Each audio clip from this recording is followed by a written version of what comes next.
It's Monday night. Welcome to Monday Night Comics. Only on Comics with Dan.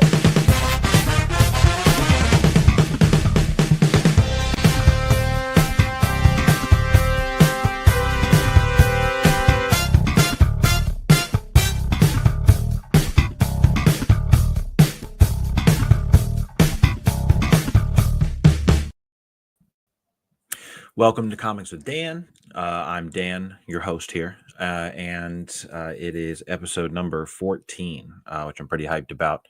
I got through, what was it? I think my Comics Commute show has gone up to 36 episodes. So we're approaching that. I think I probably do this one maybe a little less frequently than the Comics Commute, just because my availability is a little less consistent, but that's fine. So I've got quite a few books to go through tonight. I've read quite a bit, partially because I redeemed my last remaining Marvel Insider points for a month of Marvel Unlimited. So you'll see, I'm gonna share here my reading log since I started reading from Marvel Unlimited recently, and so it's quite a bit. So let's get to it. Let's definitely see what's going on. Okay, so here we are. Okay, so like this is my reading log, right? And so really, since I last streamed on the 12th, right? And so let's talk about a few of these first. So, like, obviously these aren't Marvel, right? But Batman and Robin number 21. Okay, so I definitely talked about this one the last time I streamed, but only in a preview sort of sense, right? I hadn't read it yet. You can see I gave it 4.5 stars. So obviously I really enjoyed it. It was really good. I'm loving the thing that Memento has going on, that he sort of like recreates the crime or the tragedy from long ago. And I just think Philip Kennedy Johnson's writing this really well. I don't think I like it as much as I liked Warworld with Superman. But I do think I like it more than his current Hulk run, which I am enjoying his Hulk run as well. I've been reading that in trades as my library's been getting it. So I think I'm caught up to volume 4 on that one, which was the latest trade to come out. So, but like the best thing that Philip Kennedy Johnson's doing in this book is he's making the stakes feel real. Right. Someone in the League of Comic Geeks mentioned that it really doesn't feel like Damian's making it out of this arc alive, which is definitely possible. Between that and what's going on in Hush 2, it really feels like Damian's in some trouble. And it's interesting because I actually like him more as a character now than I ever have. But yeah, I mean, he's definitely in deep trouble in both Batman and Robin and Batman. So, and then, okay, so Javier Fernandez did the art here. I'm trying to remember what the differences were, but I'm really liking his art. I think that's that Carmine. I don't know how to make this not. There we go. We'll just do it that way. And then, yeah, I think this is that Carmine Diagimenko or whatever, however you say his name. Yeah, I mean, his art's great too. And then, let me see if I can get to some. Yeah, okay. Well, we don't have any of those, but I don't think I have it. No, I don't have it because it was a while back, but that's not a problem. Yeah, it was really solid issue. Really, really good. I'm loving that story. So let's see what else we had here. I'm gonna have to. Oh, here we go. Okay. So Aquaman, I am still liking it. It's this issue was a little slower, I think, than the last couple. Although this did feature. Let me see if it's on here as a person that's. Now, see, they don't have it. Okay, so the cool thing about this was, um, this story features Captain Nemo, unless he was in the last issue. Pretty sure it's this issue. Features Captain Nemo from League of Extraordinary Gentlemen, which I thought was cool. I didn't realize that they had kind of made that crossover into DC, but that's pretty cool. So Aquaman's still pretty solid. To be honest, it's not as high up on my priority list of pulls as it once was, maybe an issue or two ago, but that's not a problem. It's still something that I'm liking quite a bit. Now, Absolute Batman. Let's see if I can do it this way. No, it's not gonna let me do that. Okay. Absolute Batman number 8 was awesome because, like, Scott Snyder, he has a horror background. I mean, he wrote American Vampire, he wrote Witches, I believe. He's got horror background, right? Um, and so that really shows in this issue. And like the absolute Mr. Freeze design is it's interesting because, like, I kind of didn't really think that he could improve upon such a great character to begin with, but he managed to do it. So, really, really a good issue.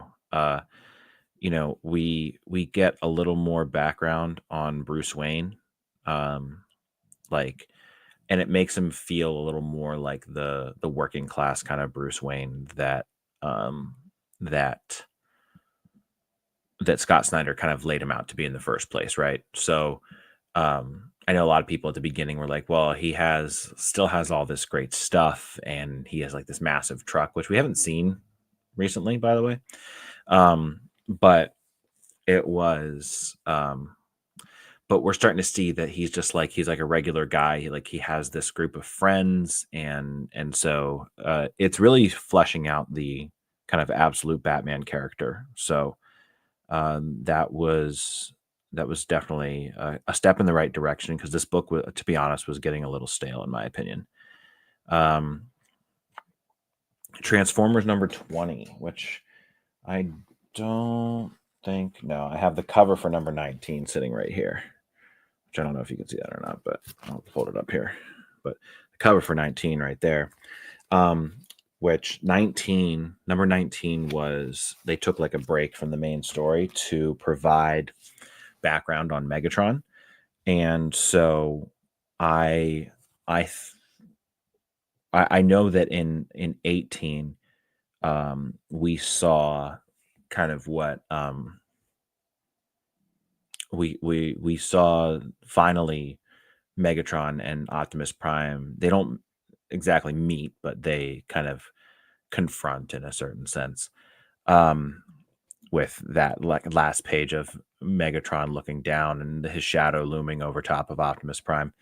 Um, and the dynamic where Optimus is just like he's horribly scared of Megatron. It's great.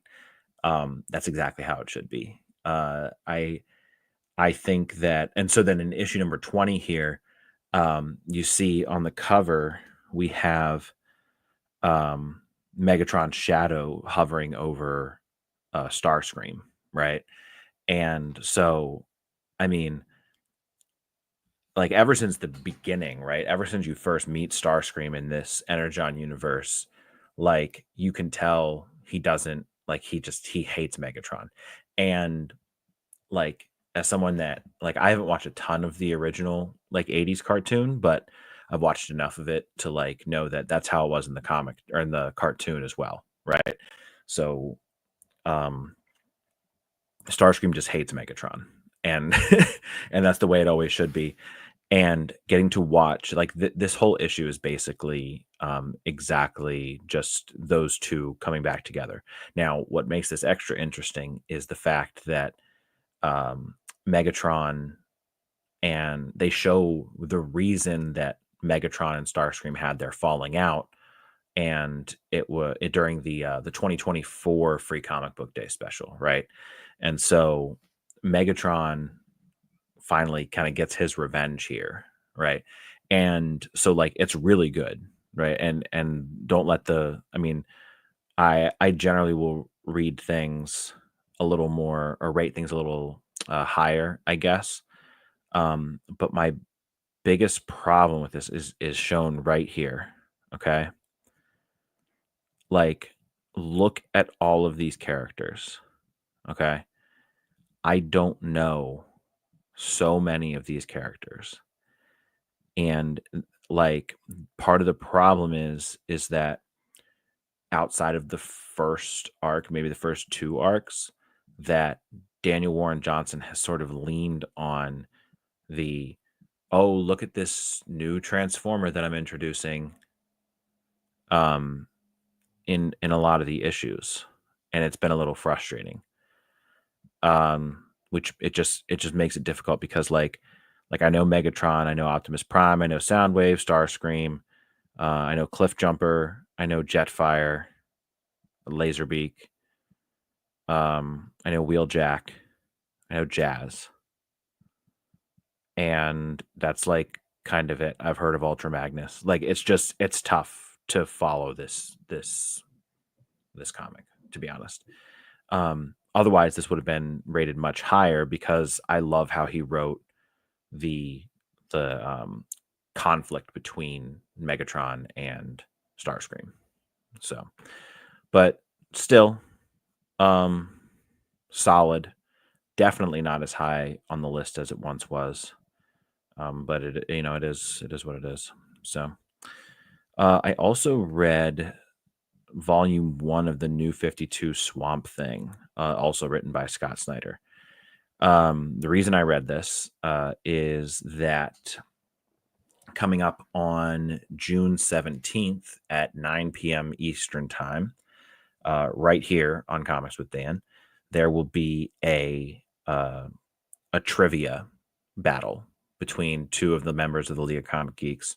Everyone there calls him Swampy, but his username is Swamp Thang Forever, and Norse Fury, right? So the resident Swamp Thing expert and the resident Man Thing expert, respectively.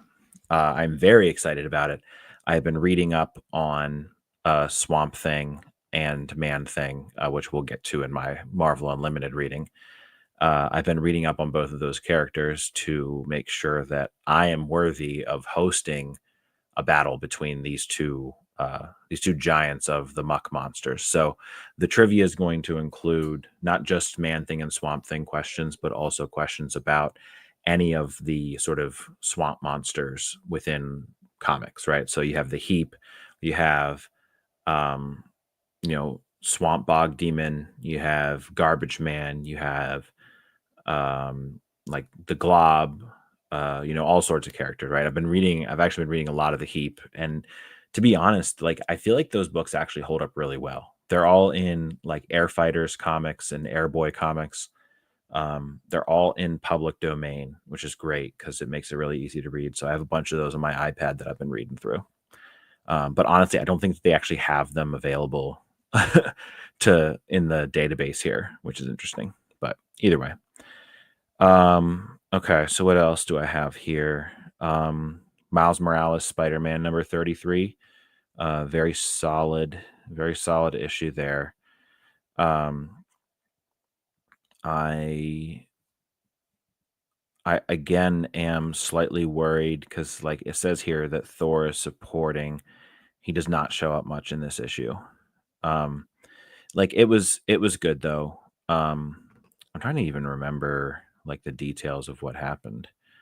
Yeah, see, like Thor's there and he flies off. So I feel like I had to have talked about this. You know what? I probably talked about that during my comics commute. So I won't spend too much time there. We've got limited time. So yeah, I don't want to spend I don't like spending time on books that I don't like all that much.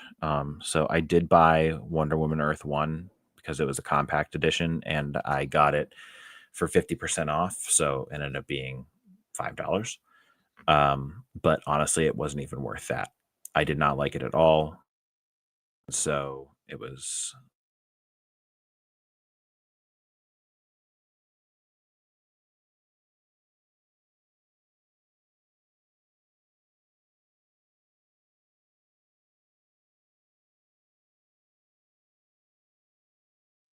some technical difficulties. I think we're back. All right, I think we're back. So Superman Unlimited. I read that, and to me, like this was so great. This was such a great start to like this era of Superman, and it was it was a lot of like recap. Like I noticed that one issue that somebody had on League of Comic Geeks with it was that like they basically showed like a lot of like Superman's greatest hits, we'll say. Um, which it really does. But if you're trying to get into Superman, this is the perfect book to get into Superman because it does show all that stuff and the way that it sets up kind of future Superman books, it is new and fresh and feels like it has going to have impact on the DC universe as a whole, right? And so basically what happens is, and so like if you don't want any spoilers, then just skip this part here. I'm going to fix my volume here. So what basically happens is a giant kryptonite meteor is coming for the Earth, and Superman goes up and diverts it just in time for it to fall into the ocean somewhere near Brazil. And like Superman's basically because he had to take on the brunt of this kryptonite. He's in a coma for like it's like 3 or 6 months or something. And then when he wakes up, there's this city in Brazil that has basically become rich from this kryptonite meteor and selling that around the world. And it's this like new powerful city. And it's such a great idea because it has basically introduces an entirely new, at least a new meaningful city. I don't know if the city that they used is an actual place already, but they introduced a new city of power into the DC universe, and the dynamic is that everyone has kryptonite now, which makes the super family less super, right? Or at least in terms of power, right? It brings them all down to their level. They even show at the end of this issue, they show, I think it's Kara and Connor are like real beat up, and they're like, this is the norm for us now. So really, really loved Superman Unlimited. I thought I would like it, but I really loved it, and I can't wait for issue number 2, and I'm really glad I pulled it. So definitely a good one there. Let's see what else we have in the old reading list. Superman Unlimited, DC Sonic the Hedgehog number 3. I do have that one over here, I think, because my kids constantly come into my office asking me to if they can read those, because the deal I made with them was that I don't think I have it over here. How that happened. The deal I made with them is that I would keep the single issues, because normally like when I get them comics, I'll let them keep them in their comic box. I told them that I would keep the single issues of this and then get them the like the trade, right? The one thing, and I wanted to show this because was kind of annoyed by it, but I had some issues with the quality of this one, just because not from a story standpoint, but from a like a printing standpoint. The ink on the back of this, maybe it's over here. The ink from the back of this one, it got on my fingers and then like tracked it over to the cover while I was reading it. It was just really frustrating because I've only ever had that happen with DC books, so I don't know what the deal is with that. But this was another good one. It's fun. It doesn't have the same weight that other Ian Flynn Sonic books have. But what's cool about this one is that it's the first post Flashpoint appearances of Tomar Ray and Chip, which is an interesting spot. It's not the most interesting first appearance because I'm pretty sure that is it Impulse? I think Impulse's first appearance is in the it's like some KFC tie-in comic or something like that. It's ridiculous, but no, that's another good one. It's a lot of fun. Like I said, it doesn't carry the same weight, but part of that 4.5-star rating is given as a result of just how much I enjoy being able to read that with my kids. So World's Finest, number 39. So I need to go back. First of all, if you're a fan of the Batman Who Laughs, he does not appear in this, at least not that I saw. It says cameo Vision. Yeah, okay. So he like briefly shows up in the background. So I am going to go back and read Justice League Unlimited from the start and give it another chance, because I was pretty harsh on it before, and this We Are Yesterday event has made it significantly better. And partially that's on me for not giving it the chance it deserved, but at the same time, it's kind of tough and kind of a wild move on Mark Waid's part, I guess DC's part in general, to launch their first Justice League book in years and make it such a like drawn out thing, right? And not drawn out in a way like we want the storytelling to expand, but basically writing the first several issues to be part of to build up to a crossover that nobody knew was happening. I do have to say, I do like that Inferno turned out to be the like old Legion of Doom. I want to go back and see if that was apparent throughout, but at the same time, I seriously doubt it. But either way, so between this and I believe, Justice League Unlimited number 7, I am really enjoying the We Are Yesterday, which I think is going to conclude here with Justice League number 8, Justice League Unlimited number 8. So should be a good ride. Now, here's where we talk about Marvel Unlimited. So Marvel Insiders, or Marvel, basically they put an end to their Insiders program. The last day to redeem the points was sometime in May, and so I had points left. I was kind of saving them to see like if I could get anything good, or basically just like wait until I had like a month where I was less busy that I'd be able to utilize Marvel Unlimited. But since the last day to use them was in May, I just pulled the trigger on a Marvel Unlimited subscription for a month. So, and I've had Marvel Unlimited before. The last time I had it, I read things like Chip Zdarsky's Spectacular Spider-Man. I read like the entire John Walker saga from Mark Grunwald's Captain America, which is to this day one of my favorite runs. So really love that. But this time I'm using it to catch up on the Ultimate Universe. So I first tried reading Ultimate Invasion and it didn't take, but now being able to read it through, the setup is really tremendous, and really well done. I enjoyed it a lot. And the main reason I even started this is because I wanted to be able to read the Ultimates, right? Because I'd heard such good things from Denise Camp, or from people about Denise Camp's Ultimates. I do like the Ultimates. I think that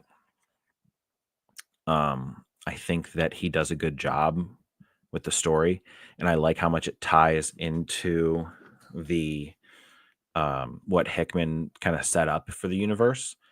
But I will say that that Denise Camp's writing is a little more heavy-handed than I generally care for. Um, I'm almost certain that Denise Camp and I do not see eye to eye politically, but that's not even really why I don't care for how heavy-handed his writing is. My main thing is like for Alan Moore, for example, right? And like obviously you can't, hold everyone to the standard of who someone who many consider to be the greatest comic writer of all time. But like Alan Moore is able to include politics in his books that I don't necessarily agree with, but he incorporates them into the story in a way that I find myself at least thinking about them and pondering and enjoying the story, and it's all kind of cohesive. Whereas like uh Ultimate Hawkeye, who is a very cool character, spends most of this issue just like it does come across as like a little preachy, right? And like I can absolutely get behind a book talking about even a superhero book talking about the struggles of Native Americans, right? And how they have been wronged in the past. However, and so like that's not the issue. The issue isn't that I even disagree with that, because that is a topic that I agree with. But it's it's bland and flat and doesn't blend it with the story. It just layers it on top. And I think that's kind of a cop out. Now, I really like the way that Camp writes Bruce Banner, Ultimate Bruce Banner. Um, he seems like just like a top-notch villain, like grade A. So I do really like that. Overall, I think like Camp's a really good writer. Um, but I know that like, and this is gonna come out like a little controversial, but like I think that Camp does the same thing that Tom Taylor does, in that he is extraordinarily heavy-handed with his political commentary and gets away with it. Now, I think they get away with it for different reasons. I think Camp gets away with it because he writes really good dialogue, and um, you know, and is just a good good script writer. Whereas I don't think that's Taylor's strength. I think Taylor's strength is his ideas, his plots are good, right? And dialogue is where he struggles a little bit more, but they're both heavy-handed. So they both are extraordinarily, both Tom Taylor and Denise Camp are extremely heavy-handed on their political commentary and get away with it for different reasons. So I enjoy Tom Taylor books. I am enjoying Denise Camp's books, but that's just kind of how I'm viewing it. So Ultimate Spider-Man is really good. Uh, I mean, it's not. I don't know that I think it's quite as good as other people think it is technically, but just because you can see here, like I've got, 4 stars, 3.5, or that's Ultimate's just 3.5. Got 4 stars on a couple of these. Um, I mean, on League of Comic Geeks, Ultimate Spider-Man is like consistently getting extremely high ratings. Um, and so like it's good, but honestly, I think it's closer to what Amazing Spider-Man is than people think. I don't love I don't, even after getting the context of what happened in Ultimate Invasion, that basically that Peter Parker got his powers. I mean, he should have gotten those powers, and his sort of quote unquote destiny was taken away from him. Um, I just don't love the idea of someone framing up responsibility as going out and fighting crime when they have a family to take care of. And I said that when I read the first 2 issues of Ultimate Spider-Man back when they came out. And I was told in my review that, like, well, like, you know, you have a responsibility to fight against injustice, even if you do have a family. And I hear that, but at the same time, um, and maybe like there isn't, maybe because there isn't a religious aspect to it, that it's kind of a disconnect. But like, I very much think that the vocation of being a parent is is one of the highest callings that God can put on somebody, but can bestow on somebody. And then to say, like, well, but you have to fight against injustices. It's like, well, you need to take care of your family first, right? And he's putting them in danger. Like, they don't show the danger, but him going out and how he could possibly die, and how if someone were to find out his identity, he could um, put his family in danger. It all doesn't really feel like responsibility is the focus anymore. It feels like they want Peter Parker to be happy with what he's doing for him, right? That doesn't Him going out and fighting crime as Spider-Man doesn't seem to me like it's for his family. It seems like it's for him. And I'm just not on board with that, really. But once I get past that, right, which isn't honestly all that hard because the art's good and the the story itself is still good, even if I don't necessarily agree with Peter's motivations here. Um, it's good and it's entertaining. I did really like I do like Ultimate Craven. I think he's pretty cool. I think it's pretty solid. So um I also started reading Man Thing. And again, in case you missed it earlier, I am hosting Trivia Night June 17th. All right. So mark your calendar, June 17th, 9 p.m. Eastern time, to Norse Fury against Swamp Thing Forever. And it is a muck monster themed trivia night, right? So all the questions will have to do with not just Swamp Thing and Man Thing, but the Heap and Swamp Bog Demon, Bog Swamp Demon, Swamp Bog Demon, Garbage Man, you name it, right? So really, really excited about that. Started studying up on Man Thing. This is Steve Gerber's run, and so I'm enjoying it so far.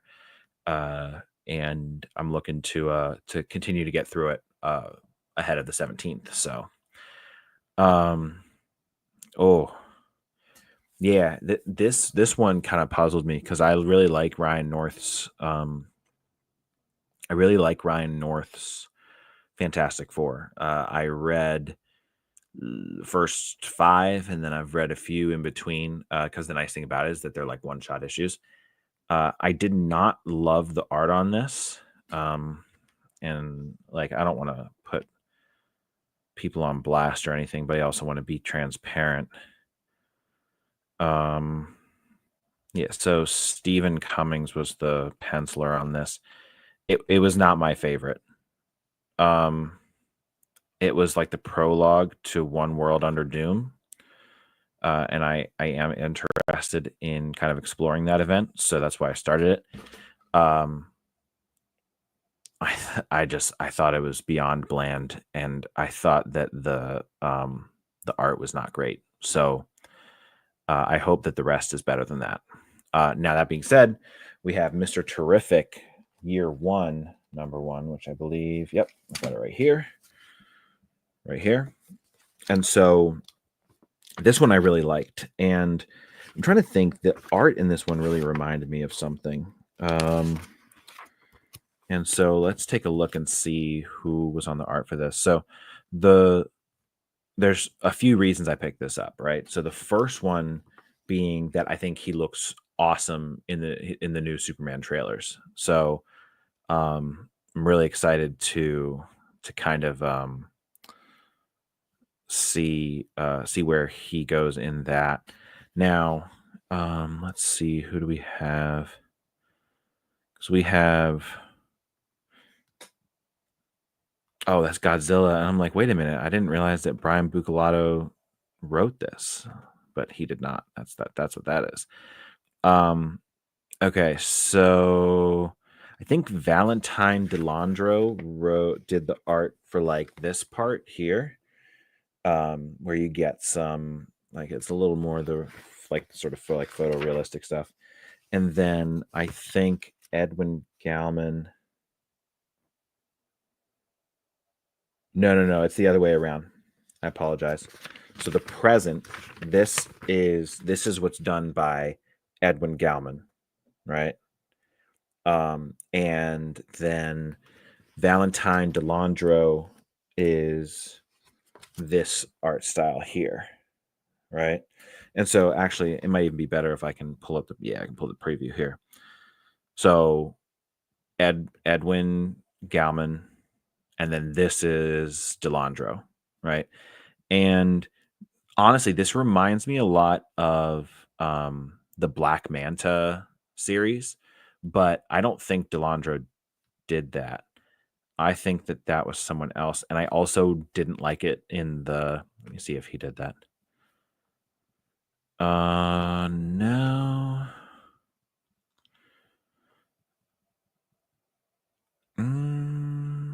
Oh, he did. Okay.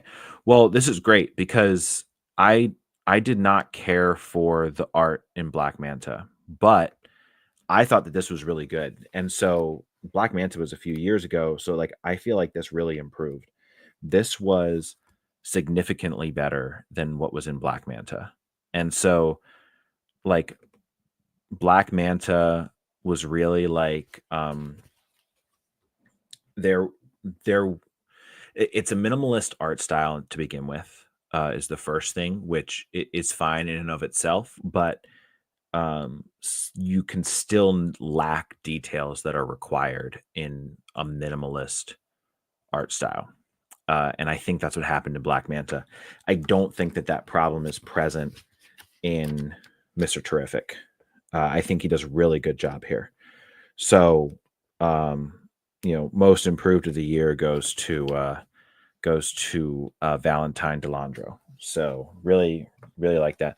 The story was really good too. I loved how we sort of see it tie into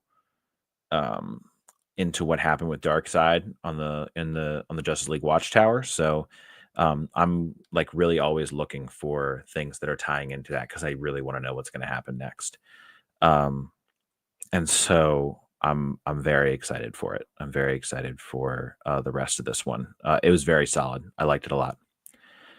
And the other reason I picked it up is that I'm pretty sure that in the Sonic and DC crossover, there was a like a little preview of it that looked pretty good. I already talked about Justice League Unlimited, Batman 160. So this is technically not on my pull list anymore, but my shop put it in my folder anyway. I mean,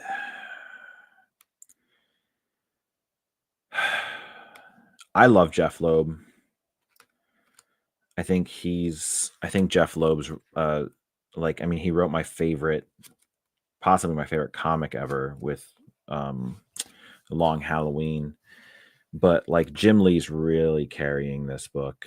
The story's just it alternates between not making sense and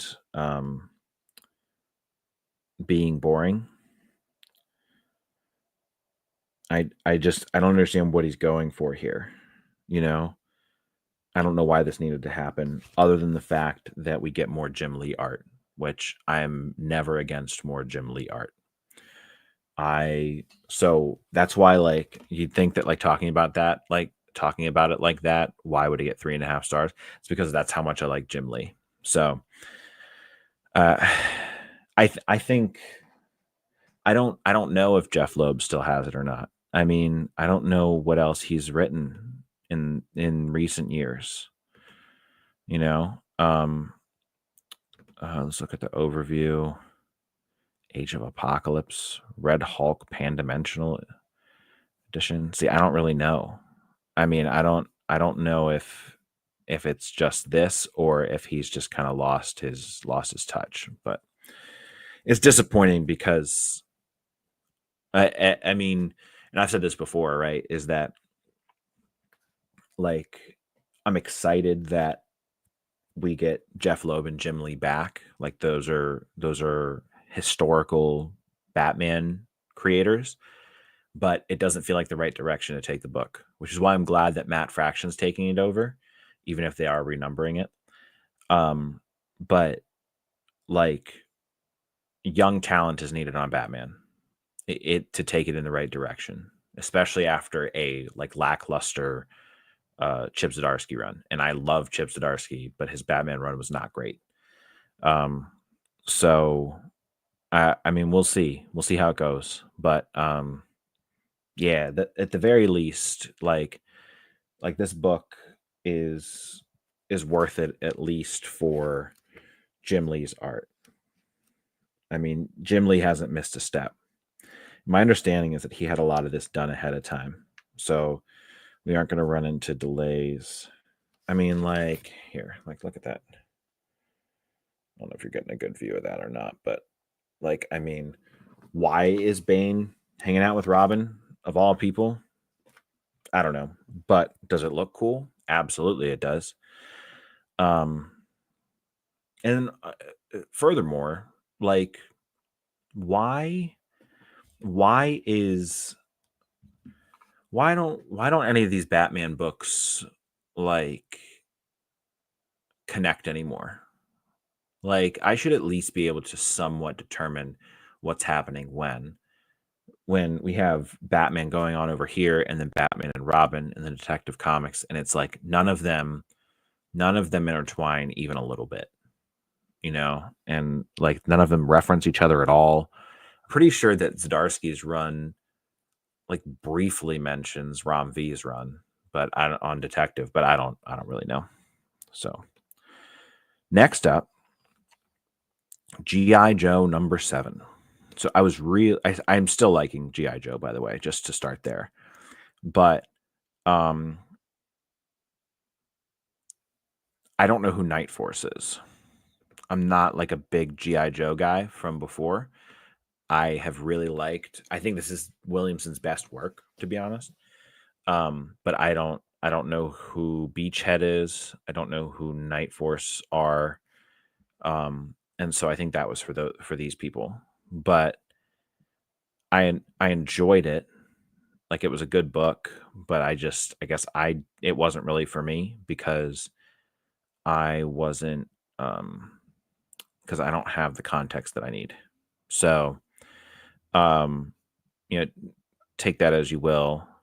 I still think G.I. Joe is a really good book so far, and I'm hoping, let's actually look and see what the next one's going to be. Okay, so Baroness.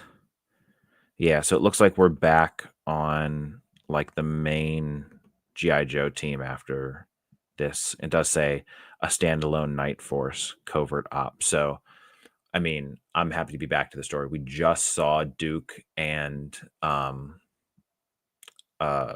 Commander face off, so that was pretty exciting. But yeah, this was just like a little diversion from that, but nothing too crazy. And I'm not going to talk too much about this because I'm in the process of writing my review for this. But Power Rangers Prime Volume 1 that comes out on Wednesday. I was able to get that ahead of time, and also was sent issues 5 through 7, which make up most of Volume 2, I believe. So I'm going to try to catch up on that this week and talk about those a bit. So I'm excited for those. But Power Rangers Prime, it was pretty good. I think that Melissa Flores is going to build like a like a pretty sprawling, like, political epic. And when I say political, and I'm going to say this in my review as well, I don't mean like necessarily relating to current politics, although I guess there's plenty of ways that you could. I just mean like this is very heavily based on a colonization of Earth from a group called the Altarians, and I think that that's going to play a really big role in not only the plot of the story, but in the character development as well. But check out my review in the coming days if you want to see more about that. So, and then finally, so that was the last thing that I read, but all I have coming up, I haven't read Void Rivals yet, which is on me. But I haven't read Void Rivals yet. I need to get on that.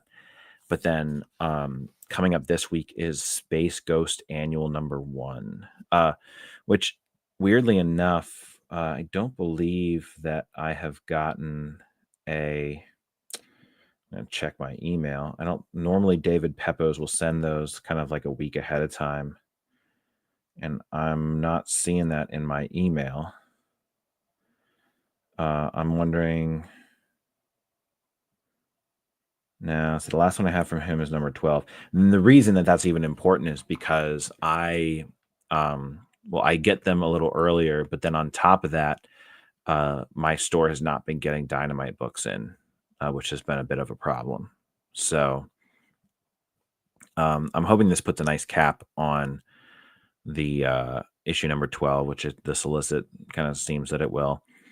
And then we'll see what comes with, I guess, in July for issue number 1, Legacy 13, we'll call it. So, all right. Next, let's take a look at upcoming books. So, right off the bat here, I read the first issue of Assorted Crisis Events, and it was one of those ones where, like, I could see, I could understand why people like it as much as they do, but I'm just not sure that that it's really for me. I mean, it's hard to say, but let's take a look at these other ones here. So let's just start from the top here. I know I normally skip around a bit. Oh, Spider-Man Legend of the Spider Clan. This Kari Andrews. I hope it's not like Spider-Man Reign. I never even heard of this. This is weird. I can't tell. That's the thing about Scotty Young is that like you can look at that and kind of wonder, like, is it going to be all ages? Because like Scotty Young's art looks like it's all ages art, but it's not necessarily all ages.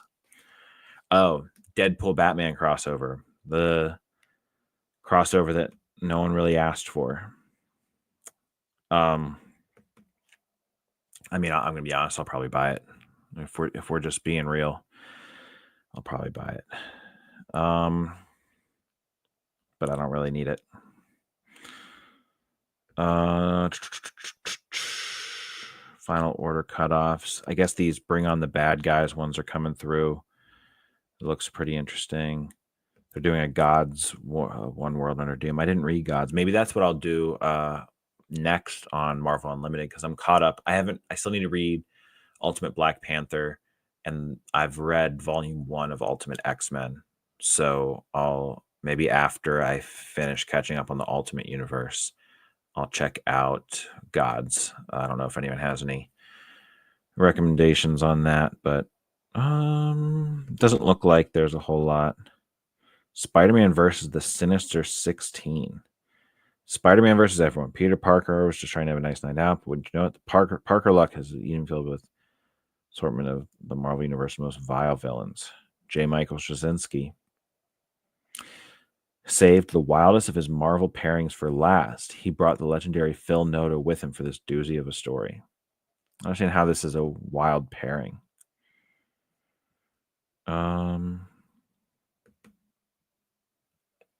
Oh, there's all these different characters. Yeah, well, could be interesting.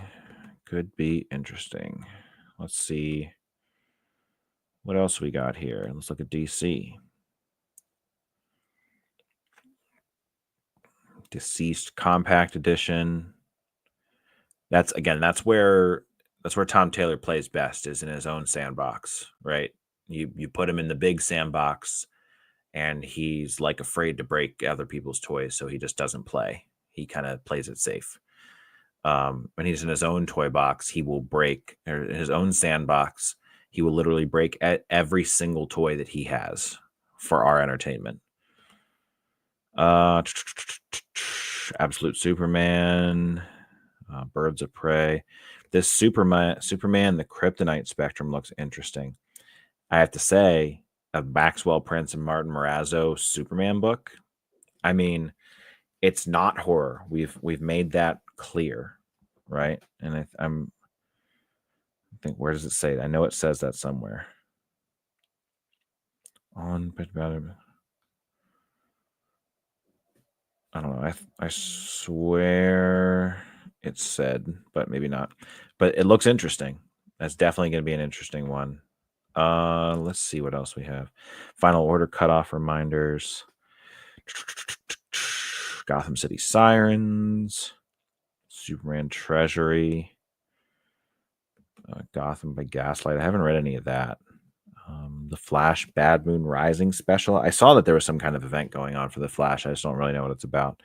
Nightwing annual. That's a great cover. Oh man, I'm actually not caught up on Nightwing. I missed reading that last. I'll have to read that tonight. Immortal Legend Batman.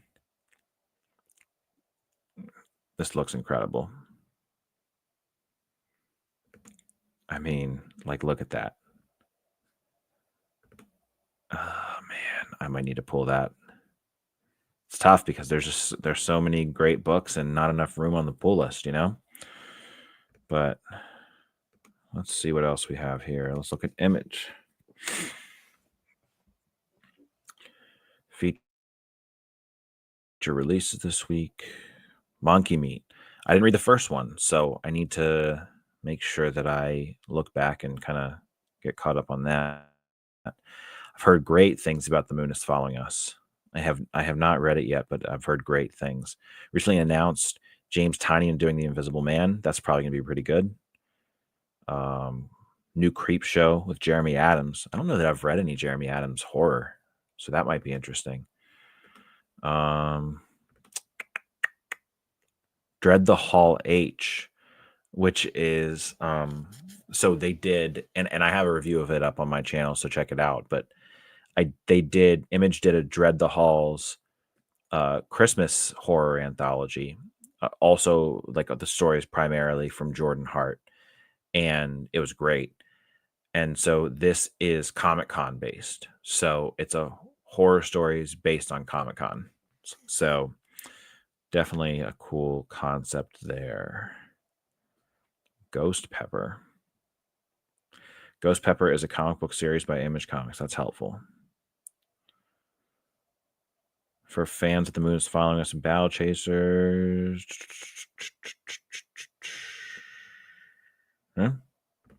Interesting cover. What else do we have here? What else isn't recently announced? This Ends Tonight. I think of that song, the All American Rejects song. Except I think that's It Ends Tonight. Let's see, is IDW doing anything? Featured releases. Not really. Chaotix 30th anniversary special. So that'll be cool. I have to grab that one. Teenage Mutant Ninja Turtles, Casey Jones. Yeah, see, that might be neat. That might be what I need to pick up. I don't know if this is a one shot or if it's, I think it's a limited series. Yeah, I might need to do that just because Casey Jones rocks. And a Shredder series. Oh man, that's too good. Dan Water Shredder series. Oh my goodness, that's nuts. They're going to try to pull me back into Teenage Mutant Ninja Turtles. If it's the last thing they do. Goodness gracious. All right, what else do we got here? Let's try some of the smaller publishers here. We'll check out Dynamite real quick and then maybe go into Boom. Oh, featured releases. Captain Planet and the Planeteers 2. I think the first one was just called Captain Planet. Space Ghost Annual, we talked about that. So not a lot there. Recently announced Stitch. More Space Ghost. The Thundercats Powerpuff Girls crossover for Free Comic Book Day was pretty solid. So I would imagine that was pretty good. That this will be pretty good coming up in July here. Boom Studios. Power Rangers Prime coming out. Very far behind on the Amory Wars. I need to catch back up on that. Power Rangers Prime number 7 is coming out. And this Be Not Afraid looked interesting, but maybe a little more dark for me. So I don't think I'll be checking that one out. But if you're into like real creepy stuff, then maybe that'll be for you.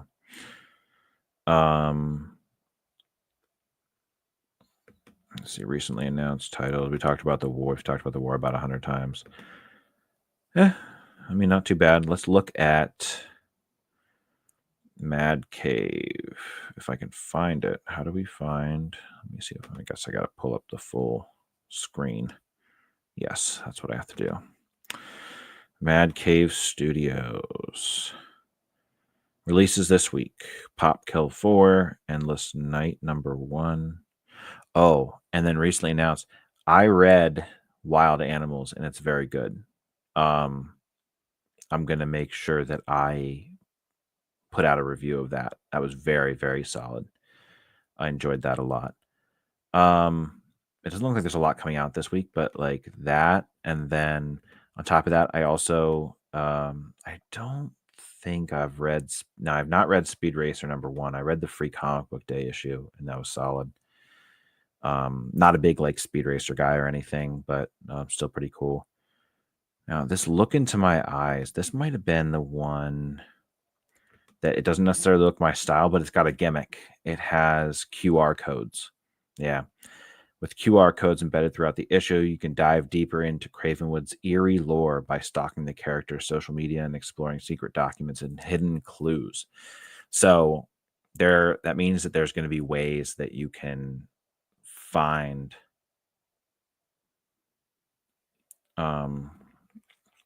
that means that you can find out the answers to what's happening in the book before they happen. And I am 100% all for that.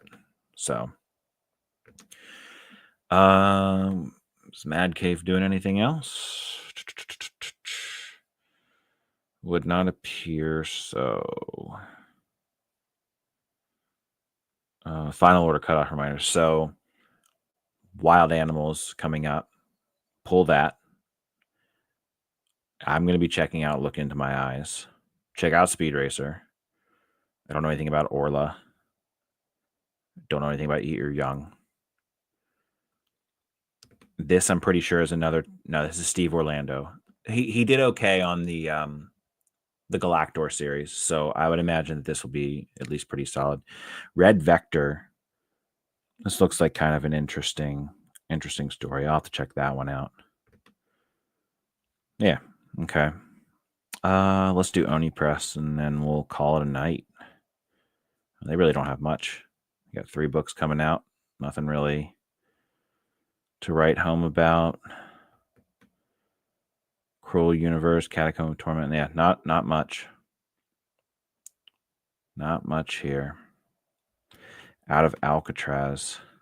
I need to catch back up on that because we're closing in on number 4, and I've only read number 1.